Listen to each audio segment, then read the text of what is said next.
Isang abogadong mula sa Ateneo, isang propesor ng Constitutional Law, isa sa mga pangunahing leader ng civil society. Si Edwin Lacerda ngayon ang tagapagsalita ng ating Pangulo. Pero ano nga kaya ang kanyang sariling opinyon at saloobin tungkol sa mga issue sa loob at labas ng Malacanang? Wasak parating. Wasak. Adjective is always wasak. Di ba parang parehong, pwede siyang maging complementary, pwedeng negative din. It's more complimentary now, di ba? Parang ngayon, sir, parang wasak. Parang out of this world, ganyan. Splendiferous. Ganyan. Uy, nandiyan pala kayo. Mga tol, nandito tayo ngayon sa Malacanang. Kasama rin natin, syempre, of course, ang napakahusay at napakagwapo at napaka-articulate at cool na presidential spokesperson na si Attorney Edwin Lacerda. Magandang gabi, sir. Hi, Lord. Sir, maraming salamat sa oras mo. Alam ko, busy ka ngayon, sir. Basta sa'yo. Yan. Sir, konting ano naman, asan ba tayo ngayon, sir, sa Malacanang? This is the Quirino Room. This entire structure ay Kalayaan Hall. This is the museum proper. At ito yung cabinet room actually. Maliit pa siguro, ilan na ang cabinet members noon. Kaya ito yung mga ilang tables. Paano kaya nagkasya tong mesang to, sir, dito? Dapat tanungin si Manolo Quezon yung historia namin.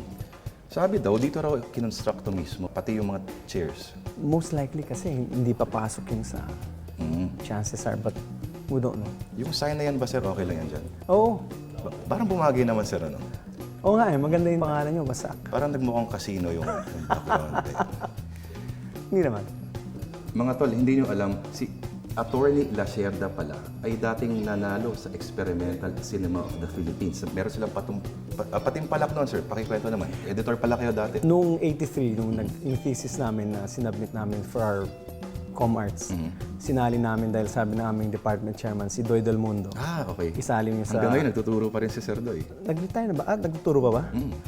Sabi niya, isali namin. So, sinali namin. It's a three-man work. May isang director. Tapos yung isa naman ako at sa isa naman cinematographer. Ako ang editor. Ang title nun, Kahapon Hanggang Bukas. It's about life in the Golden Acres. Ang kinuha namin artista nun, si Mary Walter. At saka si Adul De Leon. Si Mary Walter, gusto niya sana niya libre. Pero si Adul De Leon, na yumaon na rin. Sabi ni Adul De Leon sa amin, I have to charge you para makita niyo kung gaano kahirap gumawa ng isang pelikula. So binayaran namin 500 pesos. Wow. For I think, more than a week of shooting sa Golden Acres. Wow. Ang bigat siguro nung topic, nung kwentong yun. Well, dumaan yung script namin kay Doy. Doy is sa amin, para sa amin, Dean of Scriptwriter si Doy. So, dumaan sa kanya, mabusisi ang pagtingin niya doon sa script namin. Tapos, nung approve na niya, nag-shoot na kami. Film buff ka ba, sir? Oh, film buff ako. May time ka pa bang manood ng mga pelikula? Weekends. Greatest films of all time para sa'yo? Godfather. Okay. 1 or 2? Godfather. Godfather 1. Godfather 1. Godfather 1 and 2 are good eh. You know, there's a story, there's a film.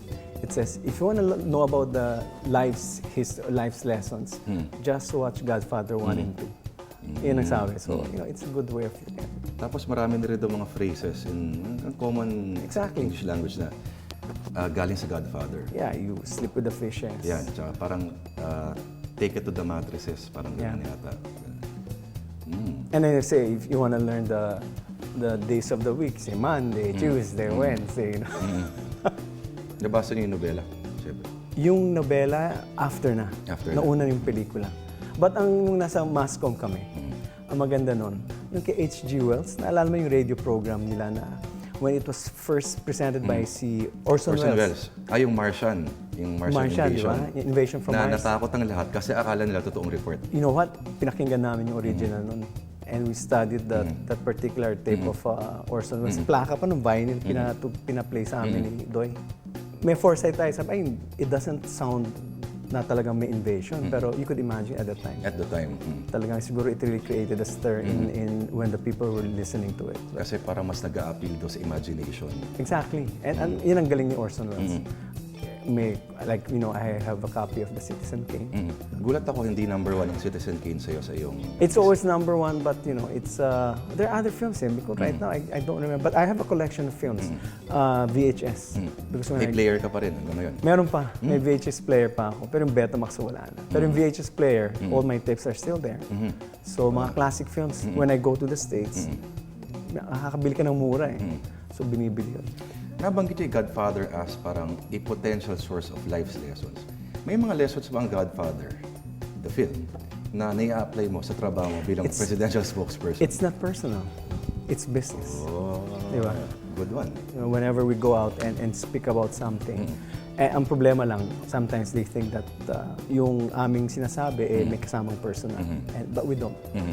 Which shows naman kapag nagkikita kami, for instance, may kalaban akong nakipag... Kunyari, sir, mitos magsaysay. In any administration when you serve, huwag kayo masyado mamemersonal dun sa mga critics ng Pangulo. ay, hindi ko business. pinapersonal si Mitos Magsaysay. You know, I know her job. I know her role as a... She refuses to be called a spokesperson for GMA, but I understand where she's coming from. And she hits me, I respond. I think nagalit siya sa akin noon kasi nung nag-hearing kami sa budget yata noon, I said, your statement was inaccurate. And after that, I don't think she forgave me for saying that. And plus, of course, my principal is the president. Her principal or patron is the former president. Edsel Lagman. As Edsel, malaking respeto ko sa kanya. Dahil nung panahon ni Marcos, human rights lawyer siya. Of course, nagbabago-bago yung kung tingin sa kanya dahil ngayon, hindi ko maintindihan bakit isa kang human rights lawyer. Tapos biglang kumampi ka sa isang administrasyon na alam mo namang cheated, lied, and stone. So, Parang Joker Arroyo yan, sir. parang ganun. Sorry. Ako rin. Ako rin, medyo mainit. Sir, Okay na to. ikaw din. Hindi rin maganda tingnan sa TV. So basically yun. It's you respected him, but at a certain point, you wonder why they turn out to be what they are now. May explanation ka for that, sir? Trabaho nila. Trabaho lang sa kanila. I think in the heart of hearts, I know where they stand. I know where their moral compass is. But I think there are some other things that dictate their decisions and actions.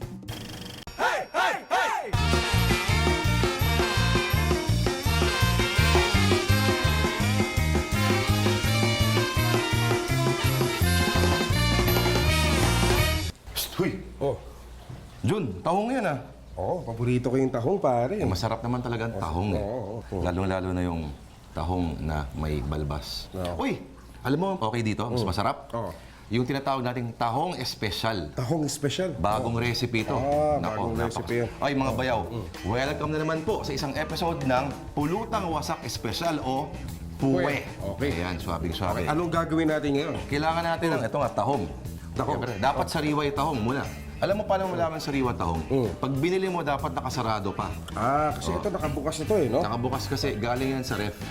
So dapat Lalamigan, bumukas siya. nakasarado. Pero okay yan. Matitibay naman bituan ng mga bayaw natin. Okay, wow. So anong mga gagawin natin? Yun. Of course, kailangan natin ng bawang, dahon ng sibuyas, luya, patis, siling mahaba, sibuyas, at cornstarch na tinunaw sa tubig. Simulan natin. Kailangan lang natin ng mantika. Pwede na yan. Sige, magigisa tayo. Painitin lang natin mantika at balikan natin yung tahong. Pag may mga ganitong buhok ba, pwede to? Okay na siguro yan. Dapat walang amoy. Amoy dagat, hindi amoy malansa. Siyempre, unahin natin. Hulog natin ng sibuyas. Sibuyas, okay. Unahin lagi ang sibuyas kesa sa bawang. Dahil ang bawang, mabilis masunog. Lalagyan natin luya. Kaya mo lang muna natin maluto yung sibuyas natin. Yan, swabing-swabe lang. Okay. Diba? Tapos bawang na Maya-maya next konti, yan. bawang. Pero dapat huwag natin susunugin yung bawang. At pag pumula na, hahalo na natin ang tahong. Tahong, okay. Okay. Ganun lang pala, no? So ito ba may sabaw to? May Tahong na to, konting sabaw. sarsa siya. Kasi natikman ko tahong, may sabaw eh. Paano ba malalaman doon kung luto na yung tahong? Pag bumukas, luto na yon. Paabot ng siling mahaba dyan. Ito, okay na to? Oo, okay na yan. Kailangan natin salt and pepper to Okay, taste. Siguro pepper na lang kasi meron na tayong patis eh. Okay, ito. May kasabihan tayo sa pagluluto, season as you go. Alam mo, mas masarap to kung meron tayong tinatawag na clear soda. Meron tayo niyan. Sandali lang, ha? Ito, pwede na ba Ayan, to? sigurado ka, gin yata yan eh. Hindi, clear soda yan. Lagyan natin. Dahil magdadagdag siya ng tamis eh. Pwede Sakto na yan. sa baso. Paabot ng patis dun. Sakto na ba yan? Konti lang. Dapat maglagay tayo ng pampakapal. Para gusto natin may konting sarsa eh. Sarsyadong tahong. The best in the world. Mga masarap yan, Lord, ah. Tahong yan eh.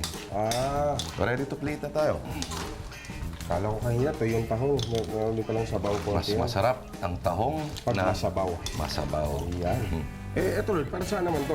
Halo natin ngayon yan sa ending. Ba? Para social ang plating natin, di ba? Dahil tandaan mga kapatid, una tayong kumakain sa ating mga mata. So, pwede na to sa mga pulutan. Pampulutan Pag may talaga yan. inuman. Ganun ba yun? Kaya Okay. tikman natin. Sarap na itong tahong na to, Lord. Mas masarap yung tahong Huwag sinasamahan mo ng bawang. Saka masarap yun pag pinagsasaluhan yung tahong, no? Oh, ayan mga bayaw, ha? Yan po ang tinatawag nating tahong espesyal. Okay, Dito lang po mapunta. yan sa Pulutang Wasak Espesyal o Uwe.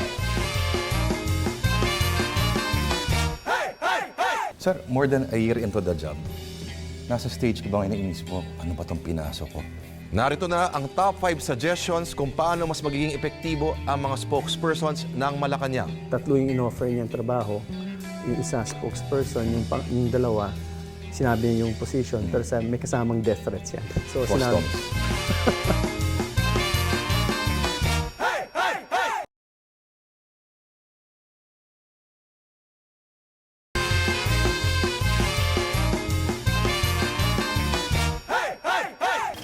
Sir, more than a year into the job, nasa stage ko bang iniinis mo, ano ba itong pinasok ko? that came before. That came before. That came before during the start. No, naalala ko, nangangampanya kami. And in fact, kasama ko si Abby. Si Abby kasi kasama namin sa kampanya. Paano kung manalo tayo? Nanalo nga. Ang tawag nila dyan, sir, it's the Dolphy quote. Yes. Parang madali tumakbo, paano pag nanalo tayo? Yes. And then we realized, nanalo tayo. So ano ang mangyayari sa atin? Nagkaroon ng election May 11. May 13, the president-elect at the time texted me and offered me a job. So sabi ko, sir, wag na muna dahil may problema pa tayo kay Senator Mario Rojas at the time. So it took some time, but after that, he texted me again, mag-usap tayo sa Times Street. So doon sa Times Street, nag-offer na siya. Tatlo yung in-offer niyang trabaho. Yung isa, spokesperson. Yung dalawa, sinabi niya yung position. Pero may kasamang death threats yan. So, Customs. Hindi customs. PDEA. Ay, hindi naman. Hindi rin. Pero may kasamang death threat. So, sabi ko, anak ko bata pa. Sabi ko, I'd rather go for this muna. At least verbal threats lang. Mga verbal. Dito, not even verbal threats. Talagang, I'm very comfortable with the work as spokesperson. And nagkaroon lang siguro ako ng initial na faux pas with the press corps dahil you don't know how to deal with the press. But you learn eventually. Yung learning curve namin ni Abby mataas. So, mabilis. So, we have a very good relationship now with the Malacanang press corps. We know the protocols now. Yung mahalaga yung protocol. And that's something what we need to learn. Well, aside from not taking things personally, ano pa yung isang pinakamalaking realization na nagkaroon ka throughout this job? The loss of privacy. O paano yung pag kunyari naglalakad ka sa mall? Oy, si ano to? Okay lang yun. Pa-picture. Well, apart from nakikita sa publiko, the loss of your own opinion. Kasi because of the work. Minsan, I wanted to say more. Siyempre, banas ka rin eh. May emotion din tayo eh. So, minsan, maaasar ka sa mga gusto mo magsalita na mas madiin. If you're going to state something as a matter of fact, please make sure that you research it first or you verify those facts. Nagtapos kayo ng MASCOM ang inyong undergraduate before kayo nag-abogasya. Nung nag-MASCOM ka, parang ano yung career path mo dapat iniisip mo? I wanted to enter media. Kaso nung 1983, in-assassinate si Ninoy. Walang economy trabaho. went down. May offer to work for ad agencies, but like I said, si Doy look at it as very demeaning for us. So you didn't want to work in those fields. You want to enter media naman, bagsak naman ng TV, mahinang revenues. So you were, hindi talaga na, except for, I think after, sometime around 84, 85, there was a show called Pamana Family Show, where ang si Father Sani, si Manilin Reynes, maliit pa, at saka si Rina Reyes were the hosts. So I did some script writing for that. Before kang naging bahagi ng kabinete ni Pinoy, naging miyembro ka ng civil society. So kailan nagsimula ito? Oh, that's a funny experience. I joined the Black and White movement. This happened serendipitously. I was a blogger. I had a blog called San Juan Gossip Mills Outlet. And then at one point, it was about the Garci tapes, and I wrote something very controversial. I think I criticized an ANC column host. And Manolo Quezon, who's also a blogger and a member of the Black and White, referred that blog to that particular columnist na medyo she took upon herself na parang challenging to. So she guested me in ANC. Tapos, nung nag-guest, ever since that time, You got the job. I got the job as a legal resource person. That was way back in 2005. But after that, si Manolo also drew me into the Black and White because he's one of the founders of the Black and White movement. I met sina Lea Navarro, Dinky Suliman, Butch Abad, Ging Deles.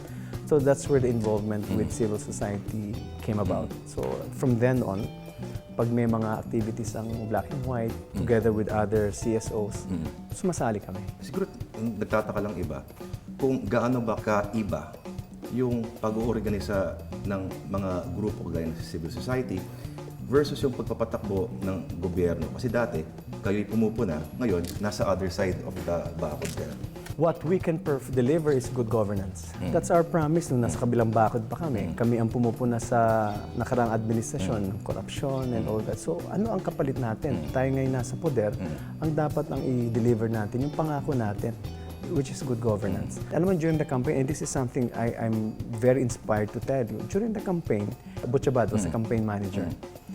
We would have sometimes sa Fridays, medyo pahinga na yun, weekends eh. We'd go out and drink. And you know, what we talk about was helping the poor, alleviating poverty. Yung eksaktong sinasabi natin kung walang korap, walang mahirap.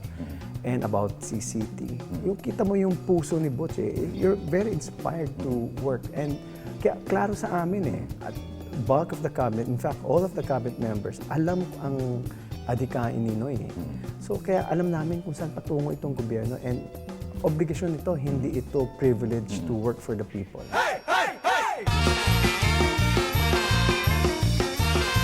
Narito na ang top 5 suggestions kung paano mas magiging epektibo ang mga spokespersons ng Malacanang. Number 5. Kung sa text nang galing yung mga balita ng coup, edi text na lang ng Malacanang yung reaksyon nila. Ika nga, an eye for an eye, a text for a text. Sa number 4, kung wala rin namang mabigat na balita, edi i-YouTube yun na lang. Number 3, imbis na mag-question and answer portion, bakit hindi na lang bigyan ng exams ang mga Malacanang reporters kung ano yung sinabi sa press con, di ba? Para din mabrush up ang journalistic skills ng mga taga-media na medyo matagal lang gumraduate sa college, di ba? Number 2, mag-jack and point na lang kaya yung mga taga-communications group. Mabilis, fair, at talaga namang napaka-scientific na method. At ang number 1 suggestion kung paano mas magiging epektibo ang mga spokespersons sa Malacanang kapag hindi na kaya ang mga tanong tungkol sa private life ng presidente, tawagin na lang si Deputy Spokesperson Boy Abunda.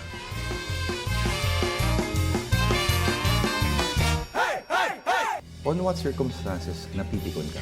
They must love me. And of course, in a negative way, but that's how I look at it. Tapos may balita ako na medyo ayaw mo raw palitan yung iyong profile pic sa Twitter. Ito, ang 2007 shoe cycle.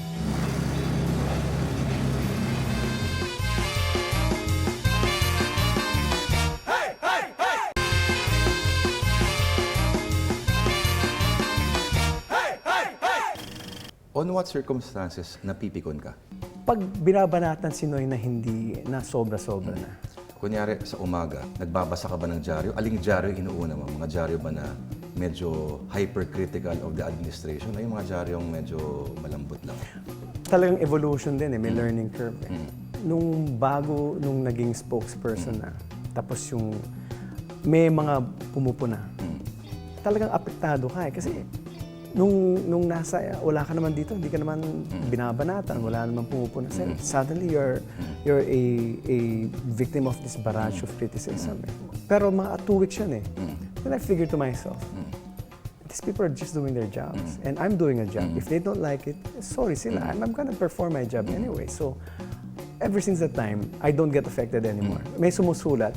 You know what and this is again an allusion to a film. My philosophy is, yung sinabi ni Sally Fields when she received the Oscar Awards. You like me. They love me. They really love me. Diba? So, that's how I treat criticisms because, napapansin ka nila. They spent, 30 minutes of their time writing about something about you. So, they must love me.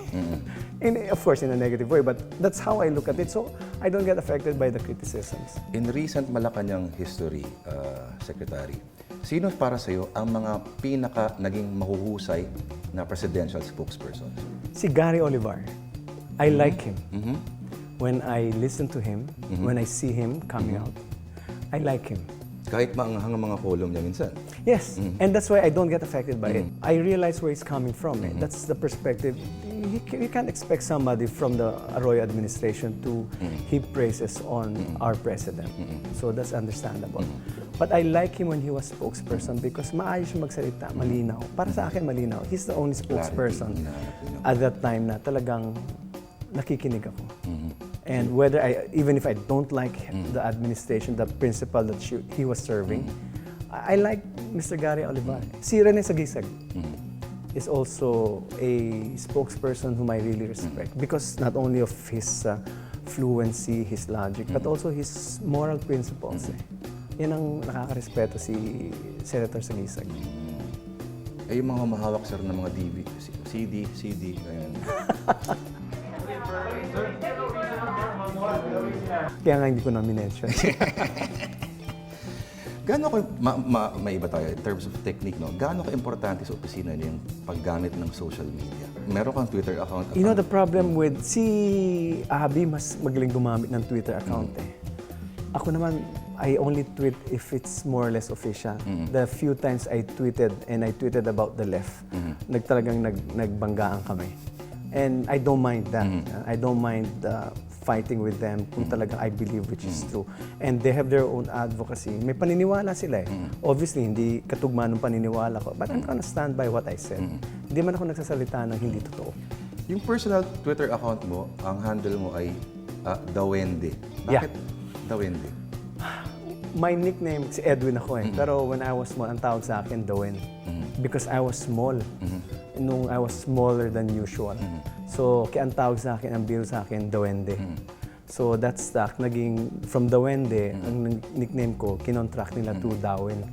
Tapos may balita ako na medyo ayaw mo raw palitan yung iyong profile pic sa Twitter. I've been trying to change that. No? That picture was taken in a graduation po nung anak ko eh. Kumain kami sa labas. So, nagpapakyut lang with my daughter and my son and my wife. So, kinunan yun. And after that, yan ang una kong nilagay. Siyempre, bago pang paggamit ng Twitter, kailangan ng picture. So, ano bang magandang picture pwedeng ilagay doon? Eh, hindi ko pala akalain mo. May sinabi adjective si Abby na hindi ko na lang uulitin. Pero sinabi ko, but I've been trying to change it eh. Parang pang sabon daw. Well, Abby has a more has a different way of saying Mas it. graphic yata. Mas graphic pa ang description ni Abby and she's been telling me to change it. Sabi ko, but I've been trying to change it sa BlackBerry ko eh. Parati sinasabi ng BlackBerry Twitter service is not available.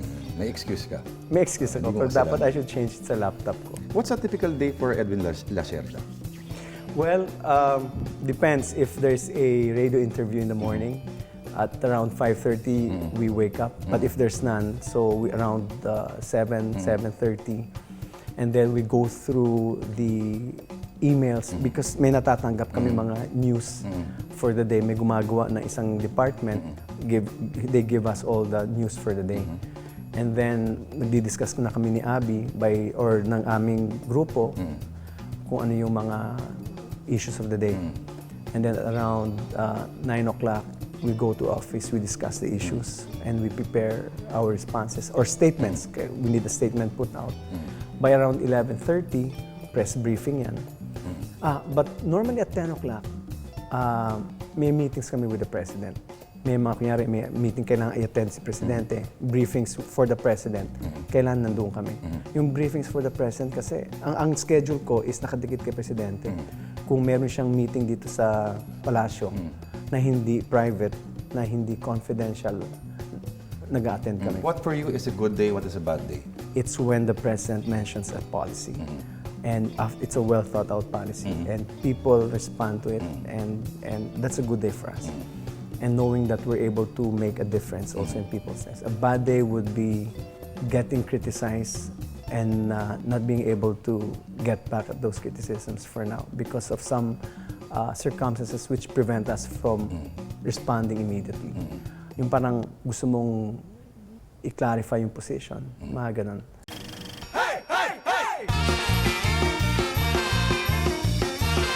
Ang mga babae, mahilig sa magagandang sapatos. Kung didiskartehan mo sila, kailangan mo ng auto. Ano kaya kung pagsamahin natin? Welcome to the Munggo Experiment! Ito, ang 2007 Shoe Cycle. Panalo to, matipid sa gasolina kasi makina ng motor ang gamit nito.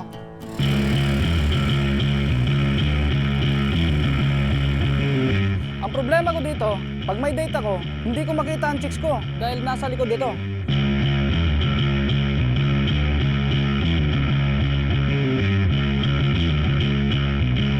Isa pa, ang problema nito, pag nagmamadali ako, hindi pwede dahil mabagal ito.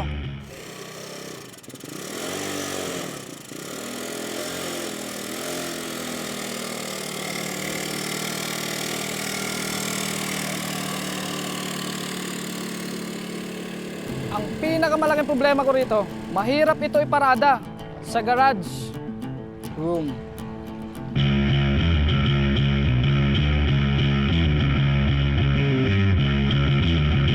Ito po ang 2007 Shoe Cycle. Ako po, si Munggo. Salamat.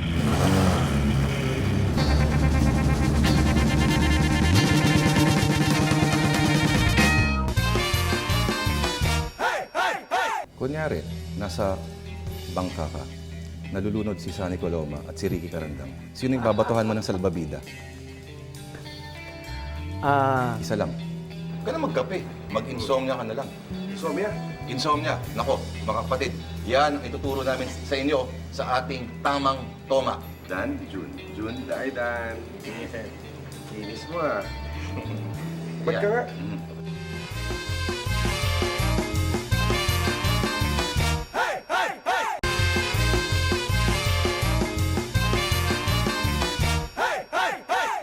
Nung college ka, secretary, were you particularly political na back then? No. No, it was fun to be in mass comm. It was, you know, think about arts. You know, it's just doing work. Because your ideal is si Doy Del Mundo, si Hami Soto. I don't know if you know Hami Yes, Soto. yes. You know, this is the funny thing with Hami Soto. This is introduction to... Si Hami Soto po, Agustin Soto III ay isang film critic na medyo na maalam na po. And he was the one who promoted Cannes Film Festival Yes. here in the Philippines. But anyway, si Hami Soto, intro to film to, introduction to film. Yung final exam niya was, last question, 10 questions, but the final question was, tell me what your grade is and justify why you deserve that grade. Sa Lasal, ang score, the high score is 4. So I said, nahihiyaman ako magsabing 4. Sabi ko, I deserve a grade of 3.5, the second highest. Why? Justify. Because as Yul Brynner said in 10 Commandments, so let it be written, so let it be done. Binigyan niya ako ng 3.5. I should have asked for 4. Oo nga eh. But you know, that's application of what you learn Yes, in film. So apparently he liked that and gave me a 3.5. So noon pa lang pala, ang mga references mo cinematically, yung mga epics. I remember lines in films. You know, for all its grandeur, I would consider 10 Commandments is for its grandeur because it's an epic film. It really dictated or kind of determined how an epic movie should be done. Nasusundan mo pa, Secretary, yung mga lumalabas sa mga indie films ngayon? Hindi na eh. You know, maybe the unfortunate thing of settling down is that you have kids. So you tend to watch all these films that they... Of course, some of the films are more artsy. You would hope to see. I don't remember what last film that I saw, which was artsy, but primarily for kids. And you know, it's that mainstream. Mainstream na ano. Ilan taon po yung mga kids ninyo, Secretary? I've got a 19-year-old daughter and a 10-year-old son. Parang medyo malayo agwat nun, sir. Medyo malayang agwat eh. Ayaw muna magsumunod. So, Do you ever take homework? yes, I do. Certain briefings that need to be studied at home, we do. Kailangan eh, kasi tuloy-tuloy yan. And kami ni Abby is the most, you're supposed to be knowledgeable in all things. Kasi ang tanong lang naman ang tanong ng Malacanang Press Corps is not limited to ano ang opinion ng Pangulo eh. Pati ang problema, kunyari, anong nangyayari sa peace process, sa Basilan, ano yung CCT, ano for instance ang budget ng ganitong kagawaran. Lahat yun dapat alam mo. So, part of our work also in the day is to call up secretaries. Kung may issue, tatawagan. Kung may ganitong issue, tatawagan mo talaga. Iisa-isahin mo talaga. And that's why we are very, and we thank the cabinet secretaries for being very accessible to us. They're very open to us. And yun ang trabaho namin. Being accessible and to be accessible as well. Sir, last question na lang. Kunyari, nasa bangka ka, nalulunod si Sunny Coloma at si Ricky Carandang, sino yung babatuhan mo ng salbabida? Isa lang. Ibabato ko sa kanila yung salbida, bahala na kayo, marunong ko lumangoy. Yan po, mga kapatid. Presidential Spokesperson Edwin Lacerda, cool na kulang. Maraming salamat, sir, sa oras mo. Salamat, Lord. It's a pleasure to be here. Salamat, sir. Maraming salamat. Kirino Room. Tour tayo, sir. Oh, sige. Tour tayo. Sino ka?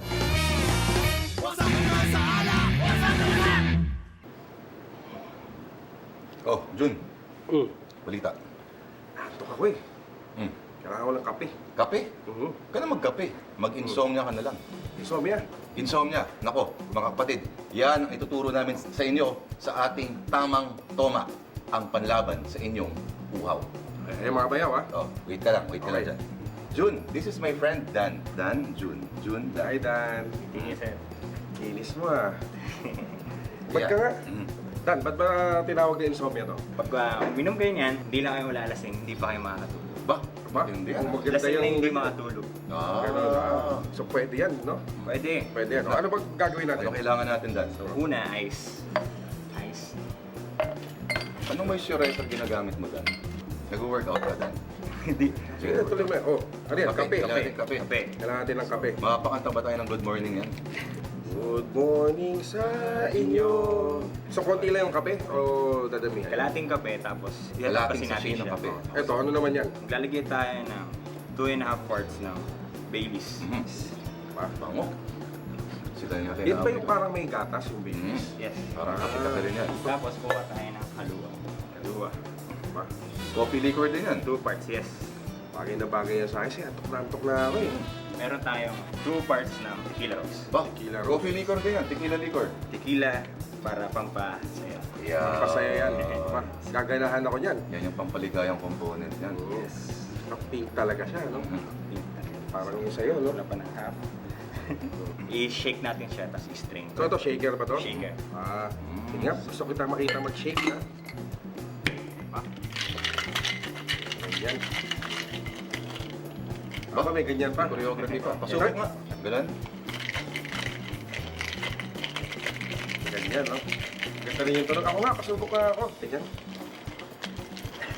Ganyan, pwede yung ganyan. Ano, kailangan may kembot pa? Sabi niya, ganyan. Siguro para mas maghalo lalo. Hindi Okay, sige. maano, So, maayos. pwede na yan. Ba, kailangan sinisiko pa. Makatas-katas pa doon, ha? Tapos ilalagay natin dito sa Pilsner glass. Gusto talaga. Yun. Dahan-dahan ng buhos. Tapos, grenadine. Tapos Ang natin luto siya. yan, di ba? Grenadine. Syrup siya, sir. Lagyan mo natin siya ng whipped cream. Whipped cream. Nagda-diet ako eh. Hindi, okay lang yan, Jun. Kailangan yan. Kailangan yan. Kaya tandaan mga kapatid, una tayong umiinom gamit ang ating mga mata. Okay. Kay Dan pala, satisfied na ako. Dessert yata itong ginagawa mo Dan, hindi naman inumin na. Tapos, lalagyan ng cherry. Pang Yaw. cherry. So, pwede rin palang pan-chicks yan, ano? Yan, oh. Pula-pula, ano? Naku Dan, ngayon, paano naman iinumin yan? Mukhang napakakapal ng Lalagyan layer natin ng ng ice. straw. Tapos, Ayan, sige nga Jun, iba mo. Gusto ko ikaw yung tumigil muna. Ayan. tama na. Yan. Okay, share tayo, ha? Ano Lasang kape, masabi mo? pare. Nagigising ka na ba? Gising na ako. Ako rin na. Oo. Okay. Eh, mga bayaw. Mga bayaw ito, napakasosyal na inumin. Ito tinatawag na insomnia.